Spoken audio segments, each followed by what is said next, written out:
안녕하세요. 오늘은 국어 문제집을 추천해 드리려고 합니다. 그리고 덧붙여서 초등학생 국어 실력을 향상시키는 방법, 그리고 어떤 책을 읽으면 좋을지 세 가지에 대해서 이야기해 보도록 하겠습니다. 서점에 가보면 문제집이 참 많죠. 저는 이 문제집들을 크게 세 가지 종류로 분류했습니다. 먼저 독해 문제집, 그리고 교과 문제집, 마지막으로 쓰기 문제집입니다. 먼저 교과 문제집. 제가 전에 수학 문제집 추천 영상에서 몇 가지 문제집을 추천드렸는데요. 수학 문제집 출판사랑 거의 대동소이합니다. 셀파, 그다음에 한끗 등등 거의 수학 문제집이랑 출판사가 똑같이 있더라고요. 결론만 말씀드릴게요. 교과 문제집 사지 마세요. 국어 교과서를 문제집들이랑 비교해도 내용면에서는 크게 뒤처지지 않더라고요. 차라리 교과 문제집을 살 바에는 교과서 문제 풀이로도 충분하다는 결론입니다. 다음으로 독해 문제집. 참 많아요. 하루 독해, 일일 독해, 그리고 디딤돌 독해력 등등. 그냥 본론만 말할게요. 독해 문제집 안 푸는 것을 추천합니다. 첫 번째 이유는 충분한 독서를 한 이후에 진짜 정 필요하다면 그때 독해 문제집을 푸는 것을 추천합니다. 물론 문제집을 풀면 좋은 점이 있겠죠. 그렇지만 아이들한테 집중해서 공부할 수 있는 시간은 한정적입니다. 초등학교 1시간 수업 시간이 40분으로 구성되어 있는 거 다 아시죠? 그런데 이 40분도 온전히 집중하기가 쉽지 않습니다. 따라서 혹시 독서할 시간까지 줄여가면서 문제집을 풀려고 하는 것은 비추입니다. 차라리 이 시간에 독서할 시간을 늘려주시길 바랍니다. 아니면 이런 문제집을 사기 싫은 학생들은 그냥 주제 글쓰기라고 해서 일주일마다 주제를 정해서 글을 한두 편씩 써보는 것을 추천합니다. 사실 가장 좋은 방법은 일기쓰기예요. 그래서 일기쓰기를 꾸준히 지속적으로 한다면 굳이 쓰기 문제집을 풀지 않아도 될 것 같습니다. 두 번째 주제입니다. 국어 공부 많이들 걱정되시죠? 초등학생들의 국어 실력은 크게 두 가지 능력으로 판별됩니다. 첫 번째, 어휘력. 그리고 두 번째가 글을 이해하는 능력. 바로 앞에서 말한 독해력입니다. 단어를 얼마나 아느냐. 그래서 글을 읽고 그 내용을 이해하는데 중요한 능력이라고 할 수 있습니다. 자, 두 번째. 여러분, 우리말은 대부분 한자어로 되어 있는 거 아시죠? 한자 공부는 필수입니다. 두 번째, 독해력에 대해 말해보도록 하겠습니다. 여러분, 이 독해력은 아까 글을 읽고 이해하는 능력이라고 말했죠? 자, 이 독해력은 문제집을 많이 푼다고 크게 길러지는 능력이 아닙니다. 독해력을 기르려면 가장 중요한 것이 바로 독서입니다. 독서, 책 읽기. 그렇다면 평상시에 독서 습관이 잡히지 않은 아이들이랑 독서를 지루해하는 아이들은 어떻게 지도하면 좋을까요? 자, 제가 추천드리는 방법은 두 가지입니다.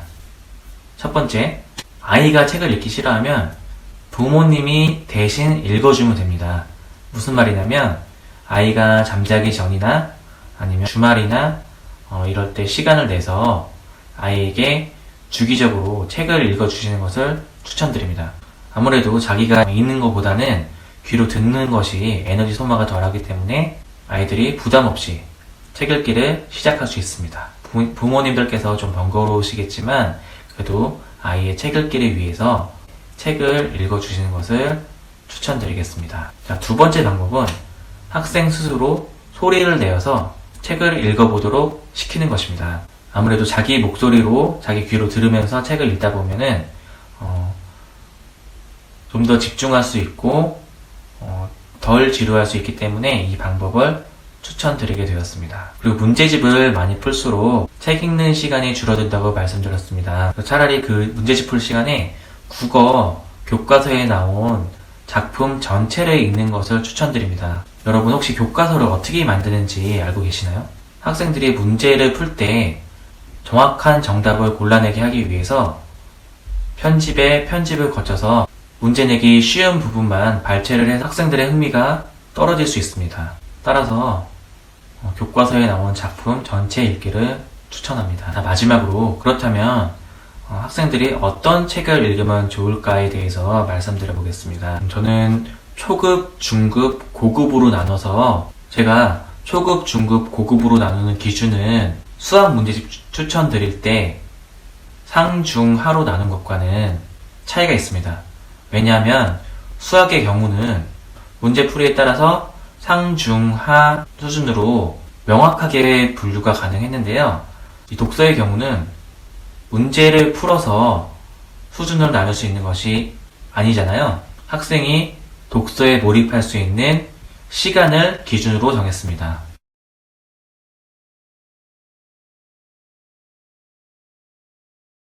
자, 초급 친구들은 아직 책을 읽히는 게 문제가 아니고 책에 대한 거부감을 줄여주는 것이 우선입니다. 과학 잡지나 아니면 Y 같은 만화책도 좋아요. 그리고 해리포터, 그다음에 추리소설 같은 읽기 쉬운 책부터 읽어보도록 권하는 것을 추천합니다. 왜냐면 이 친구들한테는 독서 습관과 흥미가 가장 중요하니까요. 자, 다음 중급에 속한 친구들은 전집보다는 단행본을 볼 것을 추천합니다. 그리고 전집은 시리즈로 되어 있는 책을 말하고요. 단행본은 한 권으로 전체 이야기가 마무리되는 책을 뜻합니다. 추천 목록을 준비해 보았습니다. 이 추천 목록은 국립어린이 청소년 도서관에서 초등 고학년들에게 사서 선생님들이 추천하는 목록을 정리한 것입니다.